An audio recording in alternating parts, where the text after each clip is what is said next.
The only thing you... This episode of Real Garbage is brought to you by The Force. Use it. This episode is brought to you by fucking with telemarketer scammers. They are starting again, aren't they, those calls? They're intense. I got one today when I got off work, and this number shows up on my phone, and it says Ken Chow. And because Samsung's like show you this smart, like if a number calls you and it's picked up, it'll show you like, for example, if my dentist calls me, rather than the number showing up, it'll recognize the number off of Google and show. Oh, yeah. Dentist. Yeah, it's call ID. Yeah. So Ken Chow called me, and it was like a 647 area code or something. Usually is. And I was like, who the hell is this? So I answer it, and I'm like, hello? And it's an automated message, and it says, we are the CRA. We're about to cancel your SIN number because it was involved with fraudulent activity. To prevent this and speak to a representative, hit 1. And I was like, sure, I need to pick me up. So I pressed 1, and it was ringing and ringing and ringing, and they were playing like vaudeville music. It was like, dan, dan, dan, dan, dan. And I'm like, this is perfect. What a perfect setting. And then this guy answers, and he's like, hi, my name is blah, blah, blah. Like, how can I help you? And I was like, oh, I just wanted to call to make sure I wasn't dead. And he was like, what? And I was like, well, apparently my SIN number is going to be canceled, but that only happens if you die. Am I dead? And then he just started laughing, and I'm like waiting for him to stop. And I'm like, yeah, looks like I'm alive. What's up? And then he was like laughing again, and he was like, I'm really happy that you're alive and well. And I was like, me too, sir. And he's like, how can I help you today? And I was like, well, how can I help you? Because I got a call from Ken Chow saying that my social insurance number was involved in fraudulent activity. So I just wanted to hear a little bit more about that and find out how you could cancel my social insurance number, because you're born, you're assigned one, and it never goes away unless you die. So what's up? And he was just like laughing, and he said again, like, I'm glad you're like alive and well and good to hear. And I'm like, yeah, me too. And he was like, first I'll get some information. And I was like, well, actually, if this is the CRA and my social insurance number is compromised, you already have my phone number. Therefore, you should have my first name, last name, date of birth, address, and social insurance number. So can you please repeat those to me so I know that this is legit? And he was like, yeah, of course. And then click. And I'm like, you like. I've never had the ones. I've never listened long enough to actually hear it go like, for something, press 1, blah, blah, blah, press 2. Because the only ones I get, and I noticed this during the whole quarantine, they just stopped. Yep. Didn't get one call. And now me and my 2 coworkers I haven't actually got one since last week. And it's always someone speaking it's Japanese or Chinese or something. Mm-hmm. And as soon as I hear that, I'm like, no. Nope. And if I see it's like, the number usually has too many numbers. Yeah. Like, what? I'm like, that's like 5 digits too many. Like, it how? doesn't make any sense. They're calling you from WhatsApp or something. Yeah, it's like 1 plus 1 0 0 0 4 8 3 4 5 6 7 12 18. Like, huh? Mm-hmm. Doesn't even make sense. But I got an email. So I've gotten a couple of the CRA emails like, oh, you're about to get deposited $800. I'm like, no, I'm not. Yeah. I would know that. Never gives away money. Yeah. I did, however, get my, side note, I did get my 2 uncashed GST checks. Nice. It took 3 months. And I had to enter the information twice. Because they just, I don't know what they did. Like, I submitted them start of March, right before this all happened. Mm-hmm. And then I did it again in like late May. I was like, where the the government was probably money? Like, we're just doing fucking everything else. Well, in the meantime, they gave me another GST check. I'm like, oh, that's kind of cool. Like, and it's weird because I'm not making like minimum wage. I'm making $25 an hour. So it's not like I'm not making enough to not get GST checks, but I'm not complaining. I'm like, you're like, I'll take $88. Why not? I use that for a bag of weed or something. Yeah. But I got an email today that was like, as per our conversation before, blah, blah, blah, I'm looking for someone to spend my life with. And it was like a whole, like, let's get to know each other email. I'm like, and it's like, I'll send pictures if you want. I'm like, I'm not even biting on this at all. Nope. Delete. Nope. It's so silly.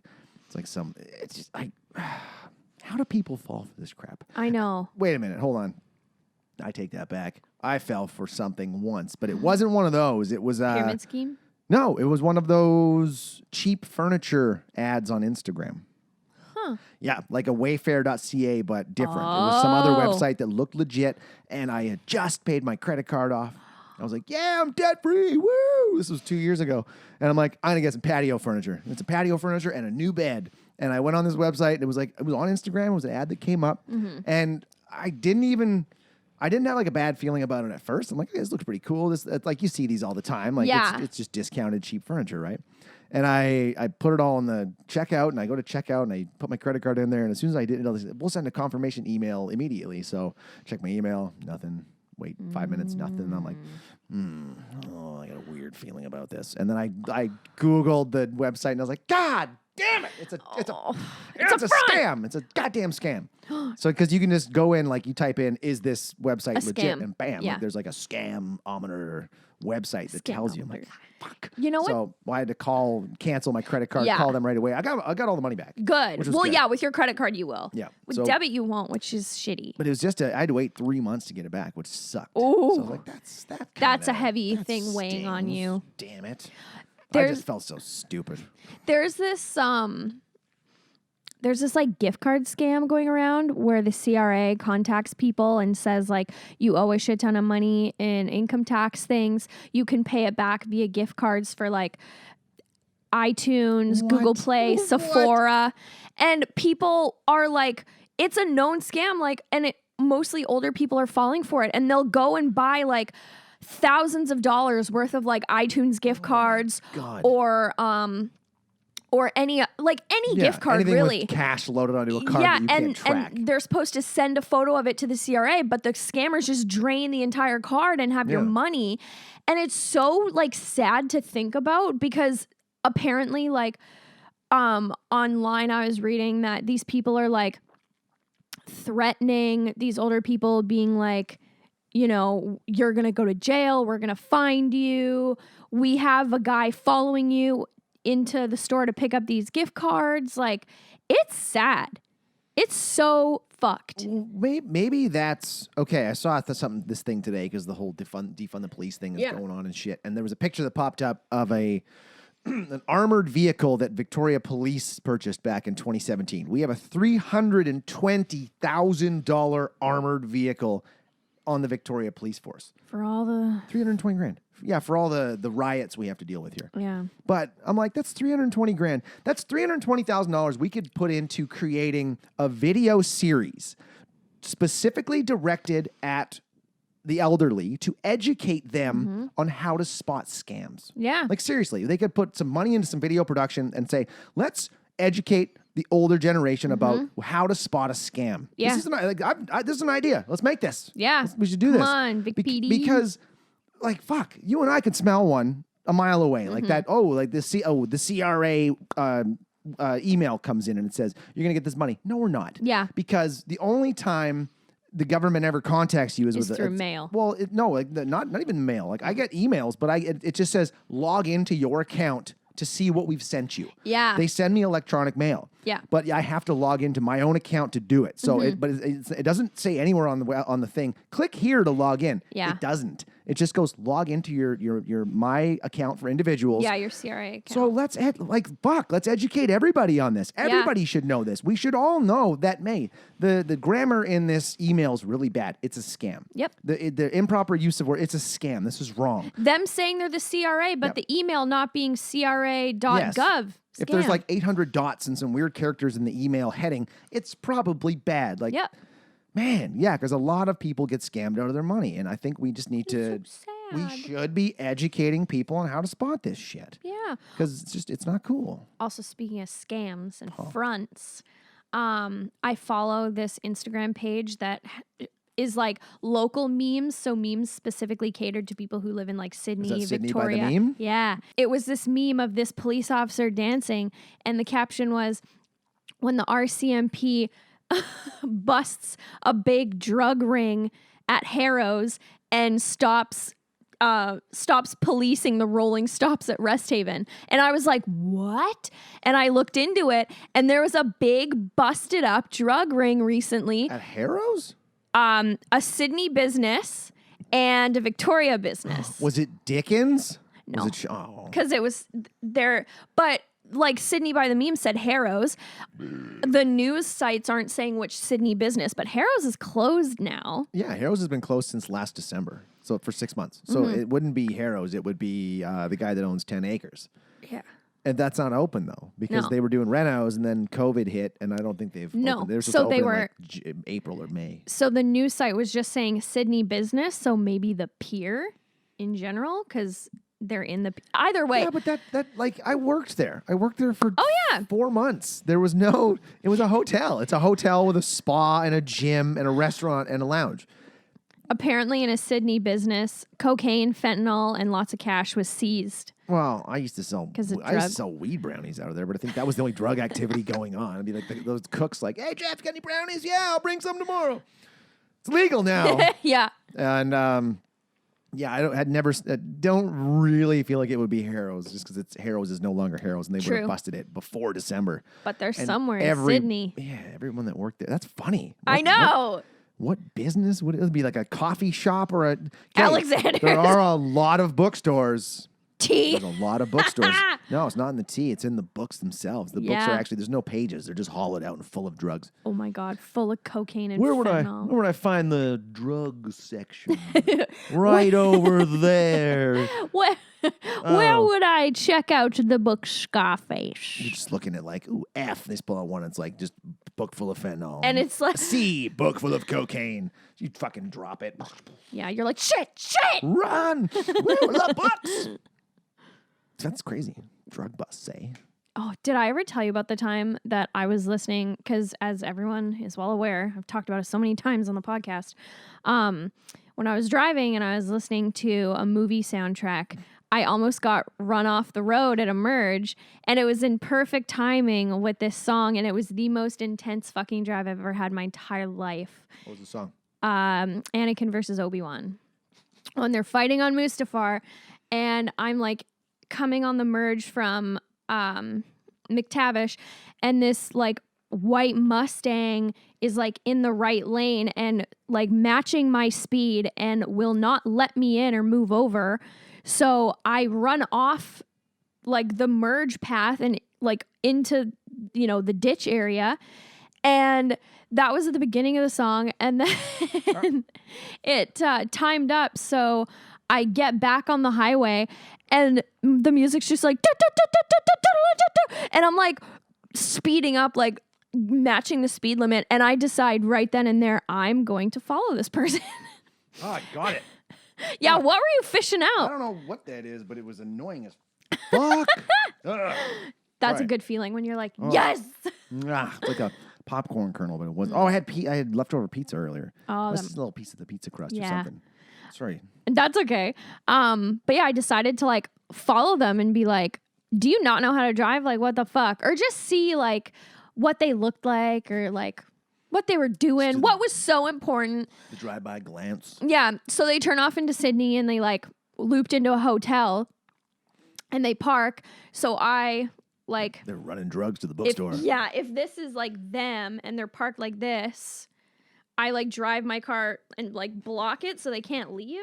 And I like, they get out and I roll down my window and I was like, so you do know what you did was incredibly unsafe, right? Like, you literally ran me off the road. Meanwhile, my car is still like, da, da, da, da, da, da, da, da. Yeah. And, like, these guys are probably like, what the fuck is happening? And I'm just like, you ran me off the road. You're supposed to move over if you can. If not, you're supposed to give a buffer and let the person merging in. Like, are you stupid or just inconsiderate and rude? And like they apologized and like I left and it was like da da da da da da da da, and I was like, how do I become a boss?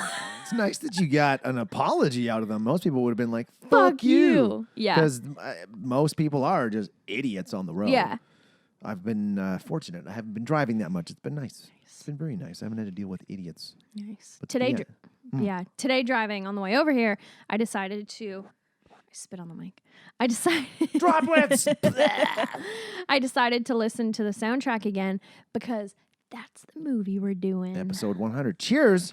Cheers to episode 100. This is pretty cool. I was just thinking about this the other day because a comic in town, Dan Duvall, I was chatting with him because he's got a podcast called The Hate Locker. If you guys want to hear a really funny podcast with a couple of comics in town, it's a comic and his sister, and they bring on guests, usually comics. I've listened to a few episodes. They're pretty funny. So I was chatting with him, just asking him how he promoted and stuff, and he says, he's going to listen to our podcast. And I said, yeah, man, we got coming up on 100 episodes. He's like, that's a lot. I'm like, dude, we don't fuck around. Yeah. We were doing 3 a week there when Bo and I started this. I think you jumped on episode 20 something. So fuck, you've been with me for the long haul. 75 episodes or so. Yeah, It's pretty cool. 100 episodes. I know. Well, We made it. You could listen to us for over 4 days straight. I Yeah. was thinking about that today as I Yeah. was going to the beer store. I'm like, 4 days. You 'Cause switch it on. Whoa. 4 days plus. Because we have over 96 hours. We have over 100, easily over 100 hours of material That's online so right now. That's cool. wild. That's the most I've ever done of anything Yeah. that's not like a job. Because like drumming, when I had the drum kit, I was drumming. I think I drummed like 30 some hours. It's actually quite a bit. Yeah. Now, if I just focus, I took the drum kit home on purpose because I need to focus that time and energy on something else, whether it's editing or writing or whatever, or just something. Because I'm like, oh, that's a lot of time. I could have been doing a whole bunch of stuff. So I'm going to start approaching things like that, going, how much time over the next 2-3 months can I put into this? I still want to learn piano. I busted out my keyboard. Yeah, you should. My keyboard sucks. I went to my friend Blake's place the other day, and he's got a piano in his living room. He doesn't play it. It's his roommate's the house owner. And I just sat down and I started playing. The only thing I can play coherently is Chopsticks. Mad World. What? Yeah, I can do Wow. both hands, then I can do the second part, and I was just learning the lyrics, but on the keys. Like doo, doo, doo, doo, doo, boo, boo, boo, boo. So I can play that. And he's like, wow, I'm like, that's pretty good. But then I just started going like boom, beep, boop, boop, boom, beep, boop, just improv and shit. And he's like, that's pretty good. I'm like, it just feels so good to play an actual piano with the Yeah. weighted keys, and it just feels nice and it feels elegant. And then I play my $100 keyboard. I'm like, this thing's a plastic piece of shit. Just wanted to throw it out the window. As soon as I started playing, I was like, ugh, it's gross. Turn my nose up a ditch. Well, it's not a full like 88 key Yeah. keyboard either. I think it's like 60 something. So it's not the same. You can't get the same sound out of it. The only thing I can play on like a piano is Jurassic Park. That? Really? Or like like the Oh. Dun, dun, dun, dun, dun, dun, dun. Blah, blah, blah, blah, blah, blah, blah, blah. Blah, blah,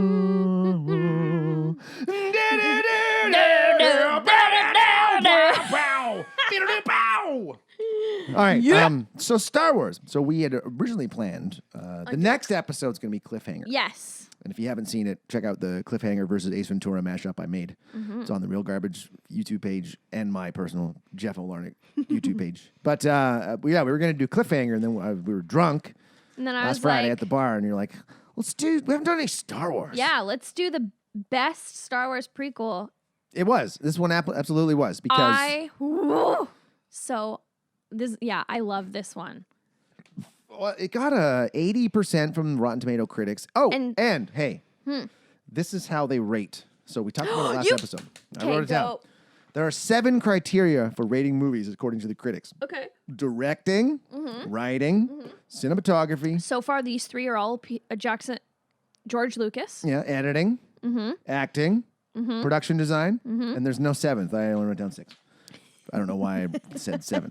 But we pretty much, Talk about all those. yes, we pretty much rate movies the same way. We just put weirder ratings Yes. at the end, which are way better, I think.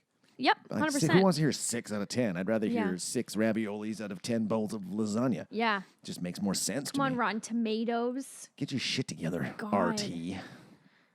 Yeah. So you said let's do episode 3, and I was like, okay, cool. Yes. And Because this one by far is like the most recognizable of the prequels. You know, like you have Phantom Menace and you have Attack of the Clones, but like all of the iconic like quotes that like people think of or talk about, like, and excluding the original trilogy because that's its own separate yeah, rating that's system. its own book. Yes. That's Fellowship right there. Yes. But all of the like quotes and like emotions and feelings and lines and dialogue come from episode 3, you know? Like Well, it ironic. It ties the story together, the entire So story together. well. It has the least annoying characters Mm-hmm. from the first 3. There's no Jar Jar Binks. There's no young Anakin. Yep. There's just monotone Hayden Christensen. Mm-hmm. Or Christensen. Yeah. I don't know why I think I'm Robertson. I think I'm getting him Pattinson? and Pattinson. Yeah, Robert God. Yeah. Robert Christensen and Hayden Pattinson are in this new movie. And it, to me, when I watched it, I thought this is pretty cool because this is like the introduction of Vader, and you really Yes. see where Darth becomes Darth Vader Yeah. and just loses Anakin. And it's a full like story arc. It's not, with episode 1 and episode 4, those are like the start of the story, and then episode 5 and 2, like that's the middle ground. Mhm. And then Revenge of the Sith and Return of the Jedi, like those are the climaxes of both sagas Yeah. relative to their time periods. However, roast me. I I think that the ending of this one is far more like dark and poignant than the ending of Return of the Jedi. Return of the Jedi is a happier ending. It's all the conflict is resolved. The Death Star 2 gets destroyed. Vader kills Palpatine and sacrifices himself to save his son. Whereas the ending of this one is all bleak. Anakin loses everything. He's molded and turns into Darth Vader. The Jedi are almost completely obliterated. There's no conflict resolved. It all starts. Like, it's so much more well, it's because intense. they had to do that though. He Well, couldn't yeah. have a happy ending because it was the middle of fuck no. middle of a really long story. Yeah. So I'm glad they did that. I'm glad they didn't just make it like let's tidy this up nice and neat and make people feel good about themselves. Like, Yep. no, you should feel shitty at the end of this. Yeah. And then you go, do. wait, no, it gets better after this. Okay, Yeah. good.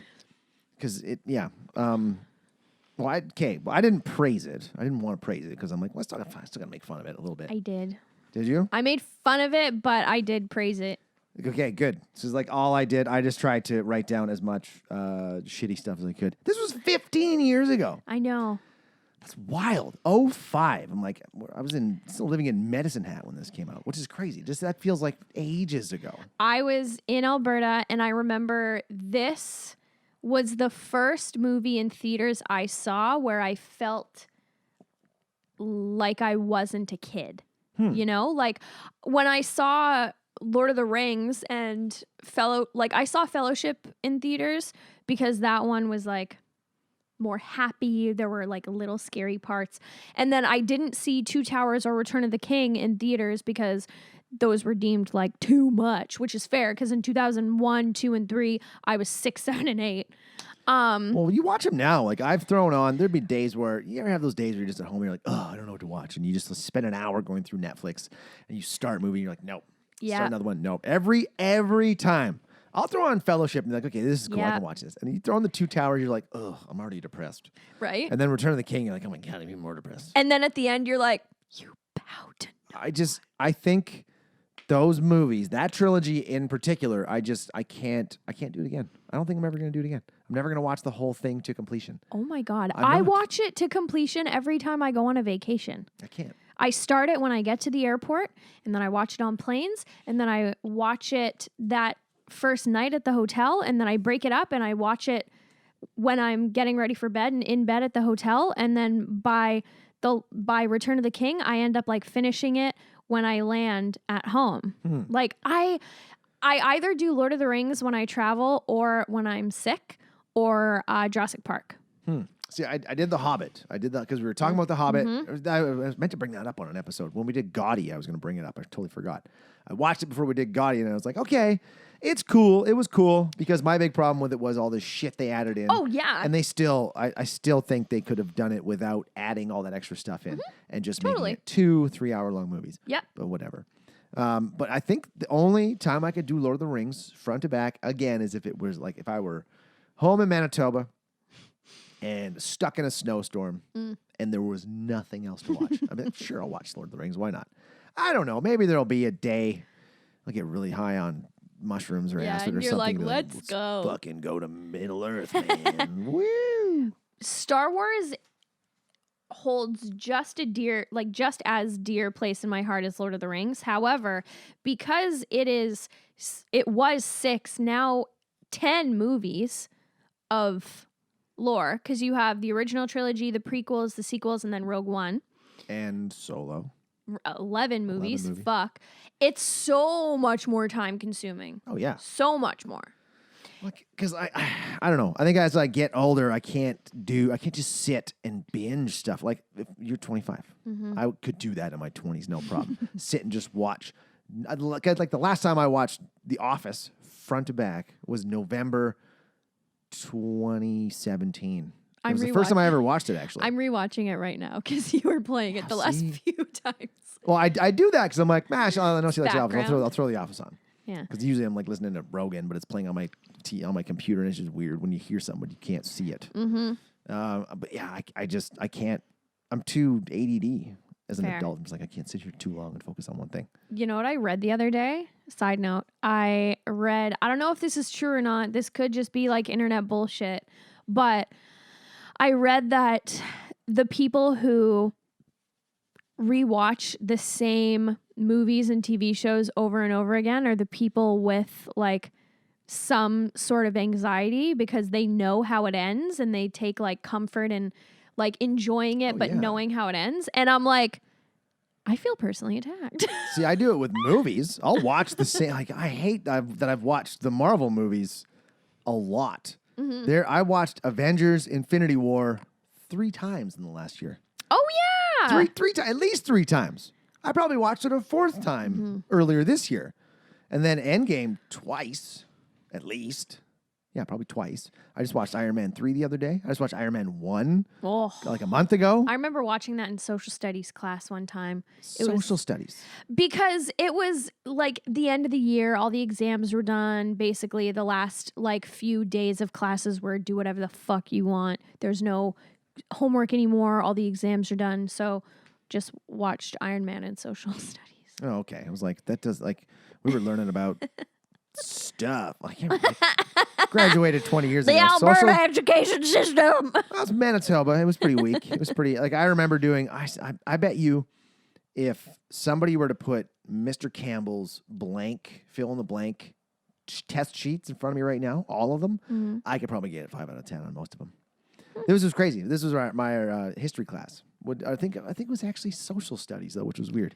Yeah. He would just be like, take one and pass them back. It was just fill in the blank sheets for the first half hour of every class out of like a 45-minute class. Just fill in the blanks, do the sheets. We would always just go, do the sheets. That was our running joke with him. Do the sheets. Just don't ask questions, do the sheets. Like, oh, okay, this is your teaching method. Like, then now as I get older, I'm like, that smart, lazy teacher. That's repetitive. It gets it in your brain. Well, writing stuff down, you get it in there. I mean, for him, he just mailed it in. Oh, he was useless. He just spent here's his work day in the morning, just fucking printing out fucking blank sheets. Shows up for every class, fill in the blanks, do the sheets, sat at his desk. 8 hours just doing that. I don't remember him teaching us anything. It was just the fucking sheets. Read the book, do the sheets. If you just think about that, think about your teachers and which ones were really engaging and loved their job and which other ones just fucking didn't care. We actually had a science teacher who was amazing. He was a drunk, though, we found out. Oh, my God. Oh, yeah. He would, like, leave. We knew he lived 45 minutes away. Lunch was an hour. He would leave in his car and come back half an hour later. We're like, we're in Forest, Manitoba, which is in the country. The nearest town is that way, 8 kilometers. He'd go the other way. Half an hour, then come back. Either he was banging somebody or he was drinking in his car. Or both. Figured he was drinking in his car. Yeah. Which made him an awesome teacher. That guy was like fucking engaged. He was science. It's like he would act out covalent and ionic bonding. What? It was amazing. He'd be like, you got one electron over here going, hey, buddy, can I borrow this? And the other electron's going, I don't think so, bro. Blah, blah, blah, blah, blah. He would act out the ball. It was. Whoa. I wish we had cameras back then, so I would have videotaped that. It was amazing. I remember. Sorry, we're getting okay. Hang on. We're 31 minutes into this. We haven't even talked about the movie. Let's talk about Star Wars. Yeah. So this one Takes place. in a galaxy far, far away, right? Duh. Yeah. I forgot the number in the trivia, but it's one of two numbers. This movie either takes place 3 years after the Clone Wars or 5. I'm pretty sure it's 5. Grievous hasn't aged at all, so. No, because he's a cyborg. Why is he always coughing? Fun Smoking fact, that that was space weed. okay. I actually know this. Oh, really? Oh, fuck. I should have known you had an answer. Yeah. Okay, so he coughs really fucking hard because he got into a fight with Mace Windu, and Mace Windu with the Force, because he's a cyborg, like crushed his chest paneling, and that's why he wheezes and has trouble breathing. Fun fact, the cough in the movie is George Lucas's cough because he was sick in real life when this was filming. So every time you hear like, that's George Lucas. The cough is gross. But that's why later on in the movie when Obi-Wan like grabs at his chest panel, he like goes from just like fighting with him to actually like, fuck you. Oh. Because a Jedi already fucked him up. I have so many qualms with because right off the bat they're fighting on some planet. They're trying to rescue the Chancellor because he's been kidnapped. They're fighting in space. They're not on a planet. Well, no. Here's my question then: are they in an atmosphere or are they above the atmosphere in space? Because when they blow up one of the ships and all of a sudden the thing starts going turning sideways and gravity kicks in, why aren't they floating? Okay, that's a good point. That is a great point because you see underneath them there's something. It's almost like they're above some sort of like city or something. Mm-hmm. Yeah, they're above a planet. They're in space. And also, how the hell do Jedi jump out of ships in space? Because I'm pretty sure they leave their ship at one point in outer space. They don't? No. General Grievous busts the window open and then Grievous flies out to escape and they're hanging on and then the metal closes the door and then they're fine. Like I'm talking about the actual physics of how Jedi and Sith move. Oh, The acrobatics it just gets out of control in these first three. Yeah, like, out of control. Like they're jumping 40 feet across a room and doing a spin with 2 flips. Why? Like, what's the point of that? Like, there's just so much unnecessary acrobatic in these movies, in this movie particular. Where I just went, ugh. Or like things where they jump, but they're just like, they're jumping out of the way of 14 droids shooting at them and they're hitting a wall, but they're just landing perfectly and they're avoiding everything. It's like, you've got so much shit flying at you. How do you, okay, I understand the Force is powerful, but I'm like, you can see every single fucking thing coming at you? No. There's another thing I was pointing out, like, I wanted to point out because like, this war, that's another thing about these first 3 movies is that the wars are so freaking busy. There's so much going on. You can't, like, it's hard to focus on what they want you to focus on. Yeah. There's like, people fighting over here and fighting over here. It's like, well, how do they have so much freedom to just be 2 ships just flying around here and nobody's really fucking with them? A couple of droids will fuck with them, but I'm like, why aren't these gigantic ships around them just going, hey, hone in on those 2. We know they're Jedi.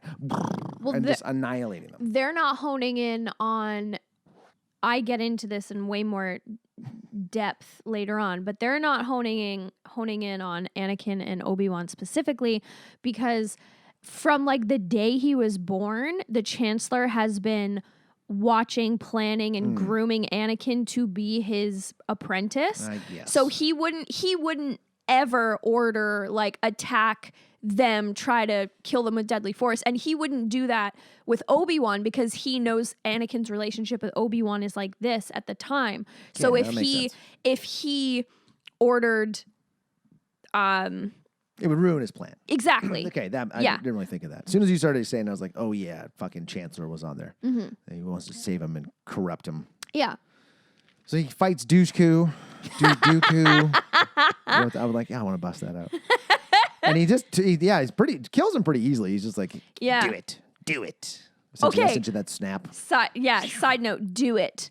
Everyone who's watching, look up Game Grumps Animated Do It, part 1, 2, and 3. It's literally, it's so funny. The Game Grumps are talking about Palpatine being like, do it. And then they're like, what would Palpatine say? Screw it. Yeah. I knew it. Blew it. You're choking on food? Chew it. Do it.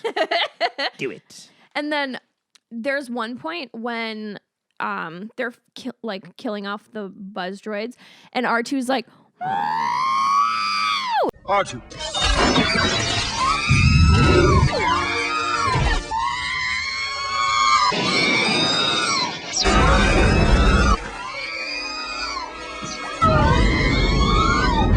I make that sound when I'm driving on the highway and pissing rain, because my car is like so light that if it's windy, it's moving on the highway, and I'm just like, here we go. This is where the fun begins. What happens when you drive a little Yaris? Is it a Yaris? Yeah. So, okay. So, yeah, they kill him. They go back. Oh, yeah. I love this one point. There's like one line that Obi-Wan drops is like, how did this happen? We're smarter than this. I'm like, what? Yeah, you are. There's also another line when they're in the elevator and Obi-Wan's like, did you push the button? And Anakin's like, no, did you? I'm like, obviously he didn't, or he wouldn't be asking you. George Lucas, you're better than this. Write better. Oh, why'd they give R2 the loudest? Okay, why'd they have to give him a communicator in the first place? I know. He's a robot. He's a droid. Yeah. He has to have his own built-in communications. Like, I think they should be able to talk back and forth. Can they not? He should. But they're like, here, R2, take this. And they give him this giant... And he's like, R2, start the elevator. We need to go up. Hey, what's that? Hey, shut up. It's nothing. Yeah. You stupid droid. That, I'm just, okay, you're adding some comedy to it. But he's like, puts it in his, like, shirt pocket. And just and it muffles it. I'm like, what are you made of? You're made of steel. Yeah, some sort like of how does it adamantium? Why did it muffle it? Why didn't you just go totally quiet? Yeah. You're a sealed fucking unit. You can exist in space and water. Like, yeah. So then physics, logic, Star Wars logic. He like cuts off Dooku's hands and he has them cross lightsabers about to kill him. And like already Palpatine can sense that like Anakin's ready to be like molded into going to the dark side, and he's like, do it, kill him. And then he does, and that's the triggering point where Anakin starts his descent. It's all downhill from there. And then I found it really interesting. I hadn't realized this before until I started watching with the subtitles and like analyzing it. So Anakin's like, I shouldn't have done that. It's not the Jedi way. Like, fuck. And Palpatine says he was too dangerous to be kept alive. And Anakin says, basically, yeah, but it's not the Jedi way. And later on, Mace Windu says that to Anakin about Palpatine. Yeah. He's about to kill him, and Anakin's like, he has the right to a fair trial. He needs to stand trial. And Mace Windu's like, he's too dangerous to be kept alive. And then Anakin was like, no, and sides with Palpatine. Like, the parallel is like so clever and interesting. It is, actually. Like, you can see it at that point, like how his mind went from, no, like, I shouldn't have done that, to he's not too dangerous to be kept alive. I'm with him. Yeah, it's easier to be evil. Yeah. Well, not because he was doing what he felt was right. He's like, oh yeah, evil feels so good. Yeah. So they return to wherever they're returning to, and they bring him back. They're at Coruscant. Anakin does not sound impressed at all. When she says she's pregnant? He's like, oh, That's... what? That's awesome. This is the greatest day of my life. Yeah. I'm like, wow, you like... No, he was not feeling it at first. Well, it's funny that she doesn't really clue in. Like later on when he's like, oh, he killed younglings. She's like, I don't believe you at all. It's like, have you not seen the signs of him turning into a dark piece of shit? Come on, wake up. And also, I would like to point out that after she tells him she's pregnant, the next scene is like, I'm jumping ahead a bit. The next scene is her in a nightgown and she looks 7 months pregnant. You're telling me he did not feel that when he hugged her? And She's like, suck it in. She's like, oh my God, I had so much food at dinner. Yeah. The dialogue between those two was like painful to watch. Yeah, it was honestly like George Lucas has never seen an authentic, like healthy, happy interaction between a couple at all. Like it was so weird. Just that Hayden Christensen, like I can see why his career didn't explode after being in Star Wars, because he's not an engaging actor. He's not fun to watch. You should watch him in Factory Girl. Is he good? Yeah. Oh, okay. Maybe I'll give it a try. So yeah, apparently it was supposed to be revealed that Dooku orchestrated the Tusken Raiders to kidnap, torture, and kill Shmi Skywalker. setting off like Anakin down the path of like being afraid of death. It's a pretty fucking. He's playing chess, not checkers. This Palpatine guy. Oh, you bet your bottom dollar I'm going to get into it. I have 7 pages of notes, and most of them is about Palpatine's master plan. Holy shit! 7 pages. Yeah. Your pages are smaller than mine. I got 3. Yeah. Yeah, 3. Also, I just made like a little note how Anakin, when they land back on Coruscant after killing Dooku, but Grievous escaping, how like weird it was seeing Anakin talking to General Organa, knowing that his daughter that he has no idea is going to exist gets adopted by him. Oh, that's the connection. Yeah. Okay, cool. I was wondering, I'm like, Organa, why is he such a big name? Yeah. Because him and his wife adopted Leia Organa. Oh, yeah, that's right. That's Yeah. right. Interesting. And that's why they adopted Leia and not Luke, because they could like change her last name and further keep them separated and not knowing that Padme had a baby, but 2 babies. So he comes back, finds out that she's pregnant. He's disappointed, blah, blah, blah. And also, how does the Jedi Council not know that Anakin and Padme are married, let alone like seeing each other? Well, I think some of them do. Like, Yeah. Obi-Wan seems to know. Yeah. But he's like, I ain't gonna do shit. Be happy. So he gets assigned to the council. He's bitchy. Oh my, because he's not a master. Yeah, It's like, and oh, he's like, how can I be on the Jedi Council and not be a master? What the fuck? What the fuck, bro? relax, you big baby. Yeah. So then he goes to this ball, or this. I don't know. It's not a ball. It's like some weird. It's an show. opera. It's an opera. Okay, I saw some. I must say, I saw some nice alien titties in the white Yeah. dress walking upstairs there. Darth Plagueis the Wise. This is where fucking Chancellor is pretty sneaky bastard here. He's implying to Anakin that there was once a Sith Lord who could create life and prevent death, which is like the hook for Anakin. What's his Darth Plagueis the Wise. Plagueis. So yeah, now we're 50 minutes in. We got the Wookiee planet war. Kashyyyk? Kashyyyk. Yeah. I heard a Tarzan yell in there somewhere. Yeah. Apparently, they were going to have a little cameo of 10-year-old Han Solo on Kashyyyk with It's in Chewbacca. the 4-hour version. Yeah. Jesus. And this movie takes place 19 years before A New Hope. 19 years. Yeah. Which is really wild to think about because in this movie, Anakin is supposed to be 19 Oh, I or guess 20. Yeah, that makes sense because the Luke and Leia are babies. Yeah, so when they're born in this one, so that means Luke and Leia are also 19 to 20 years old when they start their journey, just like Anakin was with this. Like parallels. I guess you could. Man, did what's his name? Palpatine? No, the guy who Anakin. played Luke Skywalker. Oh, Hamill. Mark Hamill. Did Mark Hamill look 19 in that movie? Not really. Before he got into his car accident and his face was a little disfigured, Oh, kinda. yeah. He's so good. But okay, so this is where like this opera is where we see how like deceitful and conniving and calculated Oh, yeah. Palpatine is because I just wrote sneaky Chancellor playing mind games. yeah, well not just that, Darth Plagueis the Wise was Palpatine's Sith master. He was the apprentice to Plagueis and he's the one who killed him in his sleep.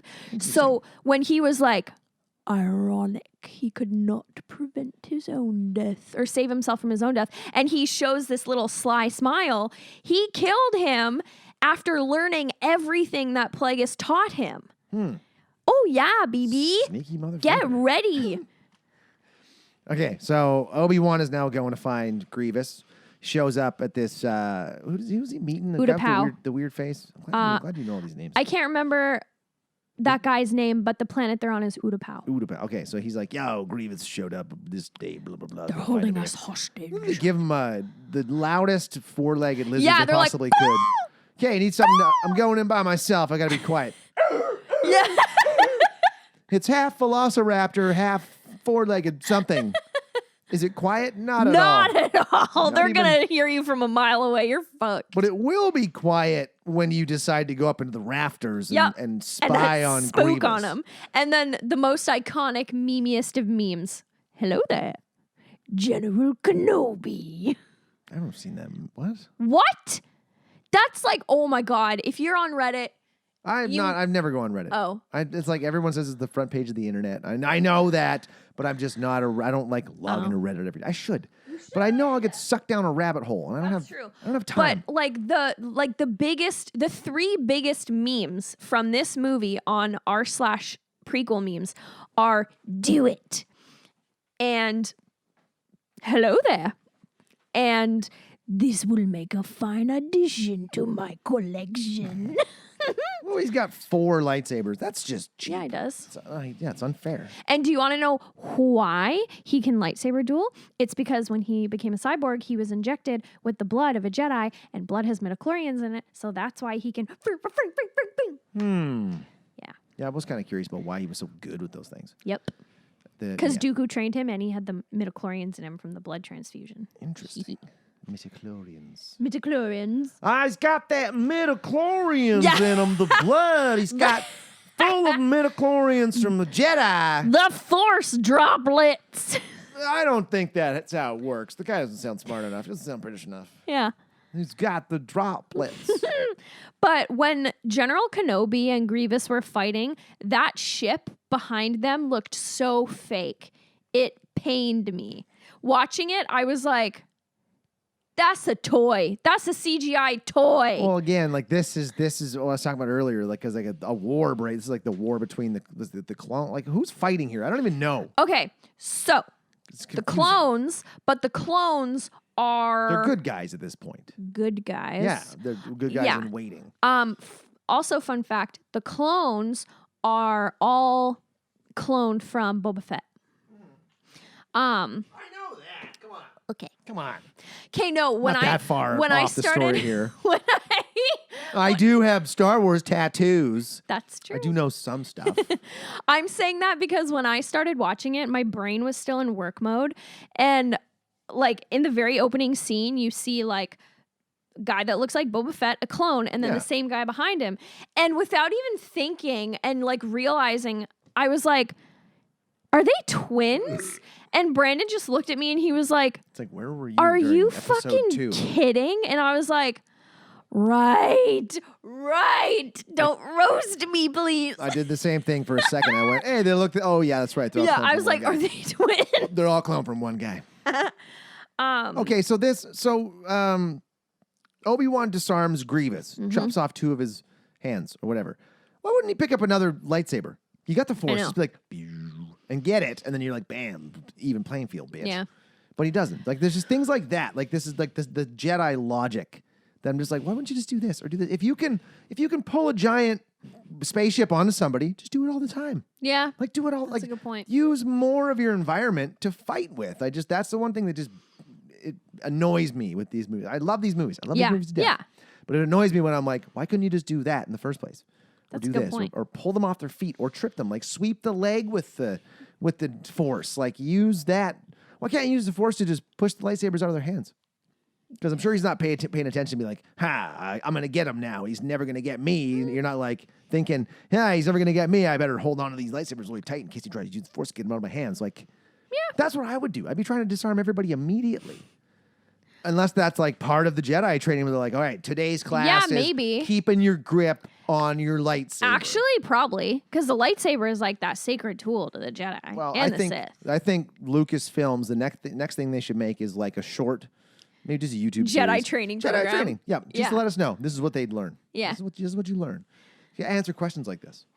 And then while that's happening, Anakin is talking to the Chancellor about how the Jedi want him to spy on him, and he's going to arrest him, and then he reveals that he's the Sith Lord. It's an hour and 5 minutes into the movie. Yeah. So exactly halfway. Through this movie. And he says to Anakin, like, the power to save Padme. Like, he knows exactly what's going on, and that's what catches Anakin, and he's like, what? And then that's what gets in his head, and then he goes and tells Mace Windu, and Mace Windu's like, okay, if this is true, you've gained my trust. And Anakin wants to go with him, and he's like, nah, bitch. So Anakin goes to the Jedi Temple, and there's this really interesting scene that happens, and it's at 109, and Anakin is looking out at the Coruscant skyline, and he has a perfect view to, like, him and Padme's penthouse. And before he looks at that, Padme gets off the couch and she looks out her window and she gets this like look on her face, like she's sensing something. And there's a hint that she's specifically force sensitive to Anakin or sensitive to like him. And then he gets up from sitting in the Jedi Temple and looks out at the skyline and is directly looking at the direction of his and Padme's house. And she's doing the same thing, looking at the Jedi Temple. And it's this really like interesting unspoken moment. And he like sheds a tear and is upset because he's made his choice. He's like, I can sense her there. She's so close. I'm so close to getting the power to save her. I have to go stop Mace Windu from killing him or arresting him. And that's when he goes and gets in his ship and goes to Chancellor Palpatine's office. It's this like connection, like this intense 1 minute between them where that's where he makes his decision. Like, my loyalty is with the person who can allegedly keep her safe. Rather than just being with her and keeping her safe. Yeah. That's his downfall. Yeah. Like, Young love. So naive. and then apparently, like, throughout this next scene where Mace Windu and Palpatine are fighting, Ian McDiarmid, the actor for Palpatine, had laryngitis. So eventually after, we'll talk about the battle, but then when he speaks after, like, that's really him, like, his raspiness. Blah, blah, blah. Yeah. I must say, you'd think that as powerful as a Jedi Darth Christensen is, he would have figured out that Palpatine was the Sith Lord a long time ago. True. Like, that's what confused me was like, okay, you're young, but you're like the greatest Jedi ever so far. How the hell are you so stupid? But then that goes back to him and Padme's initial cringy conversation where I'm so in love with you, blah, blah, blah. And she's like, so love's blinded you. Like, it has. His love for her has blinded him to rationale, to realizing that Palpatine's fucked. All he cares about is, like, saving her after he has that dream. Like, he probably has inklings that Palpatine's bad, but he doesn't give a shit because Palpatine can give him the resources to save her life. I guess the hard part for me to believe in the whole thing was his love for her. Because it was just so weak. Yeah. It was, oh my God, my love for you is stronger than anything in the world. Yeah. Like, you're not convincing me, dude. No, yeah. You're not convincing me at all. She's like, I'm pregnant. You're like, oh, Great. that's awesome. This is the greatest day of my life. Yeah. So that just makes it hard to believe that he's blinded by love. I'm like, you don't even seem like you're in love. That's fair. And it is like, if they had have got someone else to play, maybe they have got a different actor to play him. Like, it might have been I don't more think believable. that though, because I've seen other things he's in, and he is a good actor. Well, think. Did they make his character? Did they make him act like this? Act like a big, unbelievable, I'm not in love kind of big baby? Like, maybe that, but also the things I've seen Hayden Christensen be in after this, he's been older. So I think like this was his like breakout he was role. just young and inexperienced then. Young and inexperienced, and he did not have the best director and writer behind him. The director, writer, producer, they were all the same person. Oh God, that's too much work for one person. Yeah, so he had to deal with like dialogue and a script that wasn't that great. He had to deal with bringing like the most iconic character in this universe that has already been shown to life, and he's like 19 or 20 in another this. thing. Like, Christ, there was a big selection of really talented actors in 2005. Like, they could have put anyone else in there who could have done a great job. That was my one I had. That was my big issue with him. Mm-hmm. But so we kind of flash back and forth from Grievous fighting Obi-Wan, and then this is another thing where I'm like, okay, does your Jedi powers also make you invulnerable to getting hit by giant cyborg robots? Because if you get kicked or punched, this was like Shredder. Yeah. Getting roundhouse kicked by a 1,000 pound or 2,000 pound robot's mech suit. It is a lot. It's going to break some bones. Yeah. And he's getting like punched in the gut by Grievous, and he's getting thrown into walls and ships. And I'm like, if you pushed me into this wall right now, it would hurt. Yeah. And this is like drywall. It's not metal. That's a good point. Yeah, the Jedi do seem indestructible, and do. I honestly Well- don't have any trivia about that. Except for Mace Windu's backup Jedis in this next Oh, scene. yeah. Who are the most useless Jedi ever. Yep. All of a sudden, Palpatine's like, "You'd never take me alive." And like... And just and boop, this again jumps 30 feet across the room and goes, Does a 720 spin? yes! He looks like M. Bison flying across the fucking... doing his spiral spear. I saw this. And then just goes... and stabs the first Yeah. Jedi. He's like, "Oh, shit." like, "Oh, and then fuck." turns and goes, boom, and stabs the next guy. I'm like, what were you doing Yeah. when he was getting murdered? Yeah. Pay attention. That's How did they become a Jedi? That's one of the memes on prequel memes is it, Brandon and I kill ourselves laughing over this. It's what would you do if this guy jumps, does a 720 spin from prone position and slapped a girl's ass? What are you gonna do? Stand there like an idiot, I guess. Yeah, I wouldn't do Oh. shit. I'd be like, whoa, dude. No. So that just blew me away. I was like, Yeah. how are you assigned to be... back up to Mace Windu. Yes. Yeah. You can't even like defend the first shot from an old man. Yeah. So that I found was just insane. But then, like, the weird thing about this movie and kind of the prequels in general is something stupid as fuck like that will happen. But then, shortly after, it Excuse me. like redeems itself with something really cool because that stupid shit happens. But then Mace Windu and Palpatine fighting is so good. Yeah. The choreography. And then Mace Windu like backhanding his lightsaber and the entire window breaks away. I did like that. Like- the fight sequences, as outrageous as they Beautifully were choreographed. pretty sweet. Yeah. And this, like, the physics of the lightning. Ooh, the Force lightning. Why? How is it? It's lightning, so Uh-huh. it comes out in sheets. Yeah. How is it stoppable by a one single Lightsaber? Well, the Does the Kyber. lightsaber would work like a magnet? Well, because it's not stopping it. It's like reflecting the Force lightning back onto Palpatine. That's why he's getting all decrepit and disgusting because his Force lightning is hitting himself. Because But I mean, how is the lightsaber, which is just a beam of light? well, it comes from a Kyber crystal, which are like the most You're getting right into this. Yeah, they're the most like strong weapon. Like there's a reason Jedi Knights have them. It's because they're far more superior than guns. They can reflect rays of like guns being shot at them to but- another person But and what I kill mean, them. though, like his lightning isn't coming out in one direct line. Mm-hmm. It's going like this. Yes, but it's So- all being concentrated in one area. So why can't Palpatine just go ha and just angle it down? Because once he's being hit by the Force lightning, he's like stuck in this infinite kind of a loop. response for everything, don't you? Yeah. All right, okay. So yeah, he sucks the life out of him. And then Anakin makes the decision Anakin like kills he him. needs him and chops off Mace Windu's hands. And then Rise, he's like, unlimited power.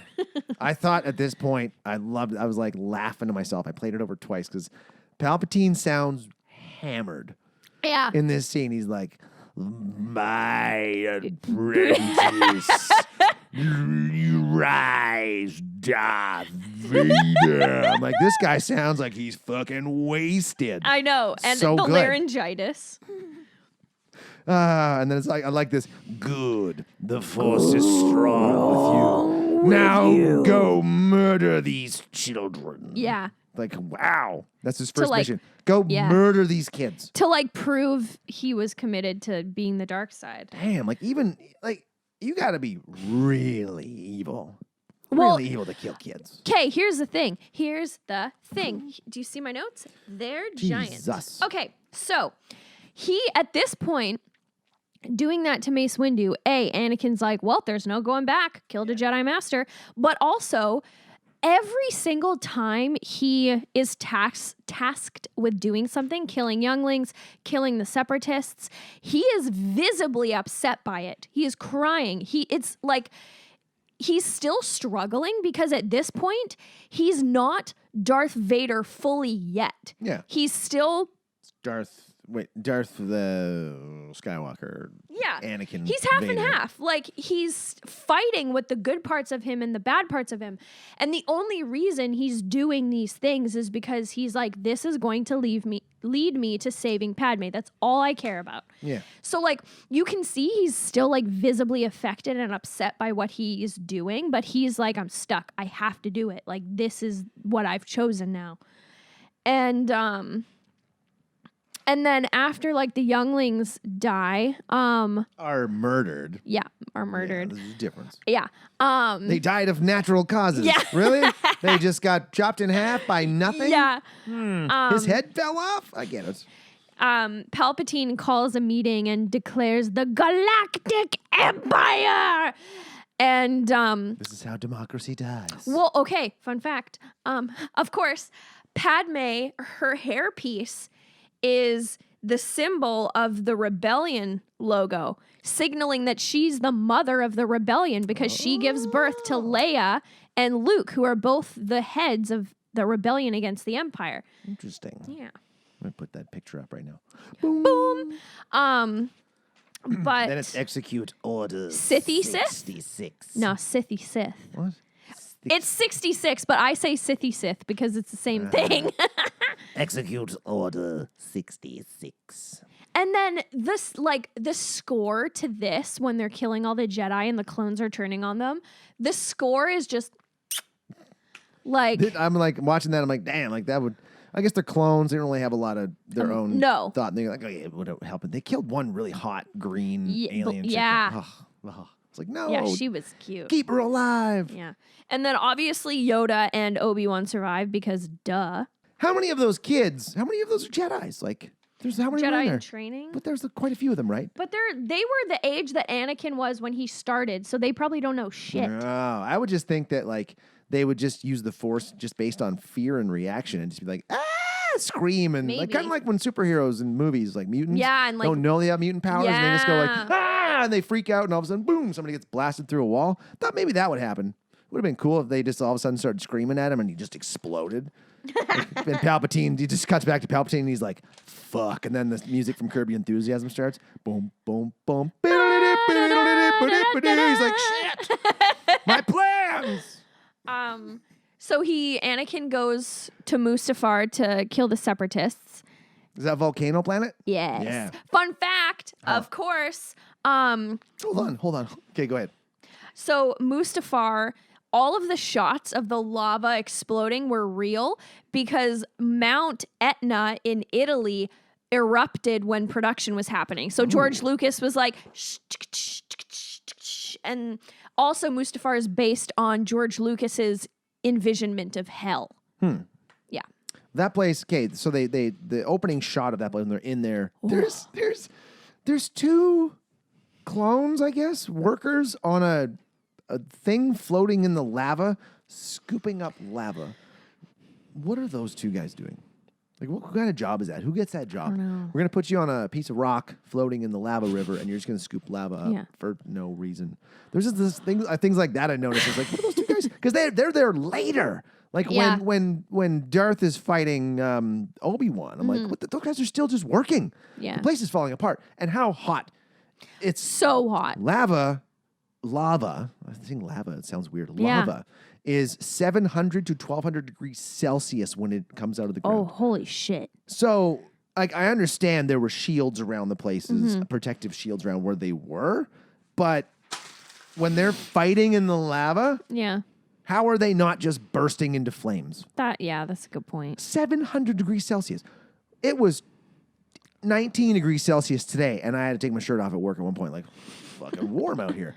700 degrees. That's a good point. That's hot. I've been near, like, when I used to work railroad, I worked at this place where we were building skeleton track, like just brand new track on the ground.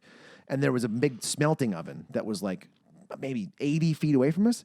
You could feel that thing all day. It was hot. Oh. That place was like working in an oven.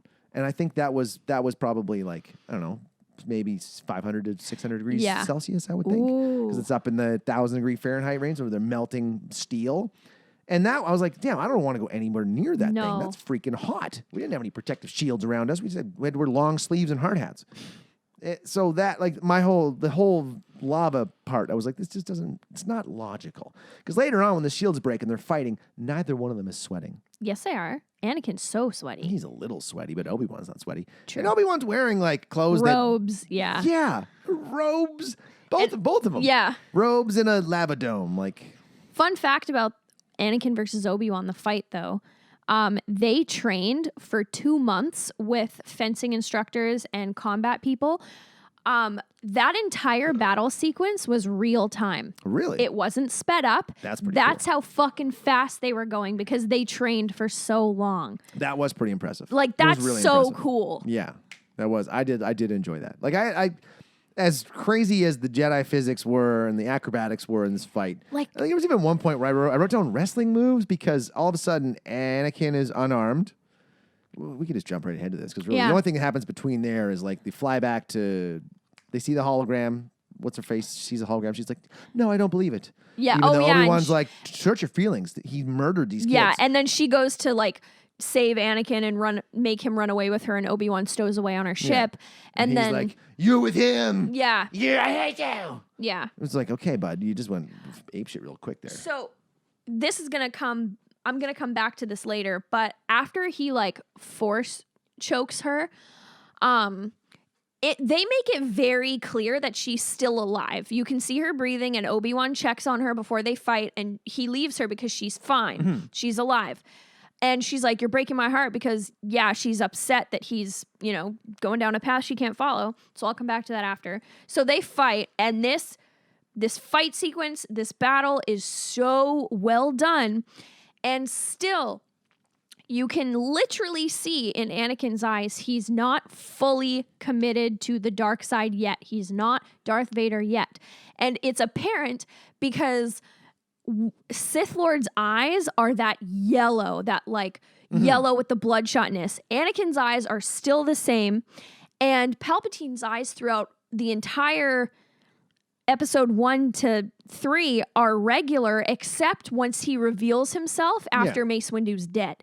So this whole time you see Anakin, he's not fully committed to being the Sith. There's still a part in him that Padme and Obi-Wan are trying to appeal to, being like, come back from this, like stop. And he's just so blinded by the fact that he's going to lose Padme to childbirth that he like isn't listening to reason.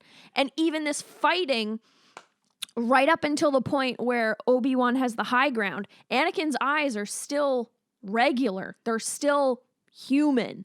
It's only after he jumps and all of his limbs except his robot limb get He just cut off. Well, how does he chop his hand off too? I don't understand that. He like I see because the legs are one thing, but how do you get his hand too? Anakin's like doing a flip, and then Obi-Wan's like poof, poof. So I imagine it's like he swung hand twice. and then like legs. I thought he only swung once. It seemed a little quick. Yeah. And even after his limbs are gone and he's crawling in the ashes being like, I hate you.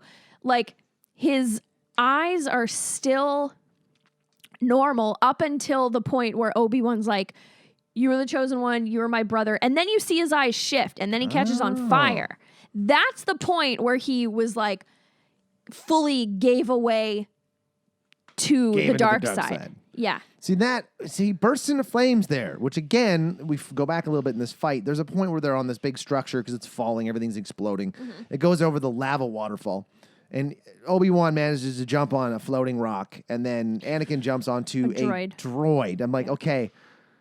Again, the physics of Jedi. I'm like, how are you guys just nailing these jumps on a moving lava river? Like, it's a droid moving on its own. How the hell did you fucking land on it? Can you? Well, he could use the Force. Use the Force to move yourself? Is that a thing? Like, is that the flying with the Force 101? Like, probably.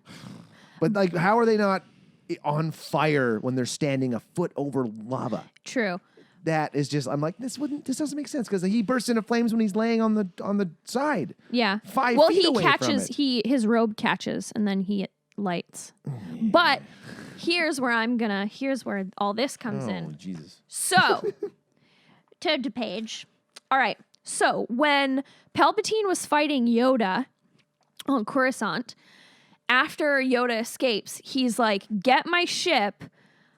I feel like Darth Vader's in trouble. And that's why he goes to Mustafar, because he can sense Anakin's in trouble. Whew. Prepare yourself. So there is absolutely no reason why he couldn't also sense that Padme was fine. So he gets to Mustafar and finds Anakin burnt up on death's door. And earlier on, when he's talking to Anakin about saving Padme, he's like, Yeah, but I don't think he wanted to save Padme at all. no. Oh, I'm getting to it. Okay. I'm getting to it. That's all I think is that he just used Padme's death as a total tool to turn. He had no intention of letting him save Padme. But here's where it gets interesting. So, Darth Sidious, aka Palpatine, he never outright lies. He deceives. Yeah. So he's always told Anakin, I could train you and give you the powers to save Padme. And he says to Anakin, I have all of this knowledge. Together, we can use it and save Padme. When Anakin is burnt up on death's door, his best friend just chopped off his limbs and he's finally transitioned to the dark side. He has so much anger in him.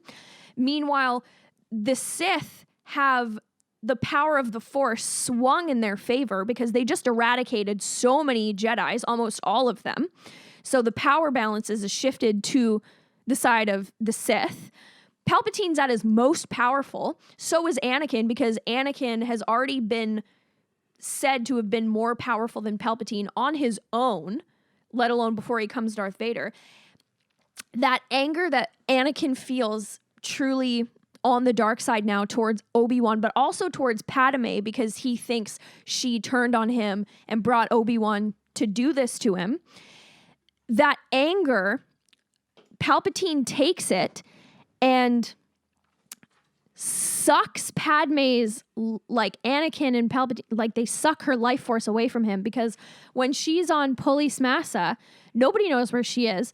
And the droids, who have no idea how the Force works, what it does, it's not tangible to them. They say she's completely healthy. We have no idea why she's dying. And she's giving birth and she's fighting to like talk to Obi-Wan, and she's fighting to be there. And it's like she's fighting something. And when Anakin is being turned into Darth Vader, Palpatine specifically makes this process as painful as possible to harness this anger that he has. There's no anesthesia. He's yelling. Him and Padme are both awake while this is happening, and their heartbeats are synced up in the score. If you rewatch it, their heartbeats are happening at the same time, signaling that their life forces are tied together and that Padme's is being drained to save Darth Vader's life. And then when Darth Vader is about to have his helmet put on and Padme's given birth and she's telling Obi-Wan, like, I know there's good in him, both of their heartbeats at the same time stop. So it took the death of Anakin officially and Padme to bring Darth Vader to life, because there's a good, solid, long pause between Darth Vader's first heartbeat. So the theory is that Padme didn't die of a broken heart like a stupid bitch. She's been proven to be a badass bitch throughout number 1 and number 2. Yeah. She's fighting to talk to Obi-Wan and be there and stay alive. Droids had no idea what the hell's going on. She was healthy. Oh, the Michael Cera droid. Yeah. I'm really not really sure what's going on with her. She seems fine, but we just can't figure it out. And Palpatine, who had the knowledge to bring someone back from death, but didn't have enough power, now had the power of Anakin's anger. So when Darth Vader was like, where's Padme? Is she safe? Is she all right? And Palpatine's like, you killed her. And he's like, that's a lie. I felt her alive. I felt it.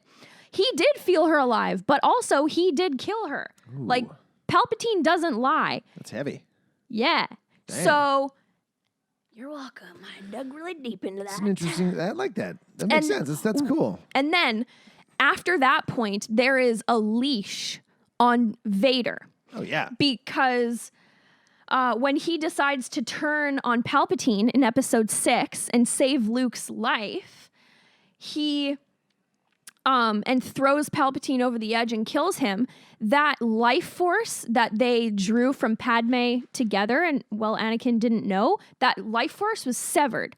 And Anakin says to Luke, when Luke's like, I have to do something to save you, he says, like, nothing can save me now. He knows that now that Palpatine's gone, that leash that he had of, like, living is gone too. Interesting. That's kind of cool. I never thought of it that way. And the reason Palpatine did this was to make a perfect Sith Lord, a perfect apprentice to him, because now Darth Vader was fully dedicated to the Force because everything he loved was gone. Yeah. He was told he murdered his beloved wife in childbirth. He thinks his kid is dead. Obi-Wan has turned on him. He is nothing anymore. So he gives himself fully to Darth Sidious. Damn. Boom! Palpatine is fucking diabolical. Oh, and here's where I said in the very beginning, we'll come back to this because you said he plays chess, not checkers. In his exposition of Darth Plagueis the Wise, how he could not only prevent death, he could manipulate midichlorians to create life. Anakin was birthed by Shmi, but he doesn't have a father. So the big picture of it is that Palpatine manipulated the midichlorians to conceive Anakin. And in deleted exposition, in this script, there was a point where George Lucas cut it, but there was a point where Palpatine was like talking about manipulation of midichlorians and how you could call me father. I created you. We gotta find this 4-hour version. Yes. They had shot it all. So, There's a version of it somewhere. Like, this whole plan was decades long. That's crazy. Like, Palpatine sought out to create the perfect Sith from what he learned from Plagueis to see if he could create life with midichlorians. Oh, he could. Oh, and that person is just prophesized to be the greatest Jedi of all time and kill off all the Sith and bring balance to the Force. Well, Palpatine's like, fuck that. Jesus. And in the first movie, in Phantom Menace, he's like, I'm gonna like watch over your training and your career with great enthusiasm. Oh, yeah, you could tell he was bad from the beginning. Yeah. Most of us could. Yeah. Because we're like, wait a minute. And then he organizes Dooku to put the hit out on his mom, so that first tie is severed. And then like it's a slow burn. He's a smart motherfucker. He's calculating. So now we get to the end, and it's like the last note I had was Organa's like, oh, take care of these droids. Oh, have the protocol droids mind wiped. I'm like, why? Oh yeah, and then why exactly? What have you done to it? He's like, Antilles, treat them well. He does not treat them well because they turn up in a scrap heap on Tatooine. That's true. Antilles, you failed them. You don't treat them well. So I'm gonna guess you're gonna give this like a really good rating. I'm gonna give it a really good rating too. I'm Yep. gonna give this 8 lightsabers out of 10 protocol droids. That's literally what I wrote. Lightsabers out of protocol droids? No, just 8 out of 10. Okay. I Like, said how did you write the same thing I just thought up? that'd be weird. The Force. Yeah. I give this 8 do-its out of 10 goods. Because the only things I deducted points for, one for the writing, that was not a fault of anything. Writing's number 2. The actors were doing their best with what was given. And the second thing was how some of the things would just look so fucking real, like Mustafar. And then the other things, like that stupid ship in the background with Obi-Wan and Grievous, looked so fake. So that's where I minused a point. Like the lack of consistency with authenticity and realness of the CGI. And For me, they lost points. Yes, the writing, Mm-hmm. Hayden Christensen's acting in a lot of parts. The dialogue with him and his wife it was hard to listen to sometimes. Yeah. The over dramatic use of acrobatics when Yeah. it came to the fights. It's like, come on, you don't have to be flipping and flopping all over the damn place. Make it a little more believable. yeah. But it was good. It was a great, like I said, and it is the best of the first 3. It When I Absolutely. watched that, I was like, all right, you guys Yep. nailed one. This is good. There's no annoying Jar Jar Binks. Nope. No annoying, I'm Anakin. Like him Yep. being a bitch. He's just Whiny. an older, whiny bitch now. Sand. But it was good. It was fun. Mm-hmm. I watched the end. I'm glad it was only 2 hours and 21 minutes. I went into Glad it this wasn't 4 hours long. thinking like, yeah, this movie's like 3.5 hours long. I got home after work and I was like, all right, let's get this done now. And I'm like, 2 hours, 21 minutes. Perfect. I got to be done at this time and have time to go for a bike ride after and enjoy my evening. Mm-hmm. I finished watching the King of Staten Island. Great movie. I want to see Really that. good movie. Really? Bill Okay. Burr and Pete Davidson did a fantastic job. I mean, Marissa Tomei is always dynamite. Yeah. She's really good. Next week, Cliffhanger Yeah. with Sylvester Stallone. You've not seen this. I haven't. Have you seen my smash I cuts did. of Yes, that was good. I found a couple. My buddy and I always joke about it. He's like, you got to cut those together because I watched Ace Ventura: When Nature Calls last weekend, and this just the openers are so good. But some people had cut it and it just didn't look That good, good. and the audio was terrible. I'm like, I need to fix this. You just need to have just the raccoon, Yes. screaming Yeah. underneath the whole thing, and then you hear out every once in a while her screaming. Like, just reach up and grab him. We'll have you in a minute, and then no. Oh, If you don't know what we're talking about, just go on. yeah, YouTube and just yeah, Ace Ventura versus Cliffhanger. You'll do see it. The one, just do it. yeah. All right. Do it. I'm not going to tell you what to do. You know Yeah, what to do. you know where to follow us. All right. And check out Oh, yes. Niptacular14 On on Twitch. Streaming horror games. Streaming horror games. He and I are going to play Dead by Daylight together. Nice. Yeah. I'm thinking of probably in the fall or wintertime, building my buddy priced it out for me. Ooh. I can get a pretty decent, like a really decent gaming / editing PC setup Cool. for about $1,500.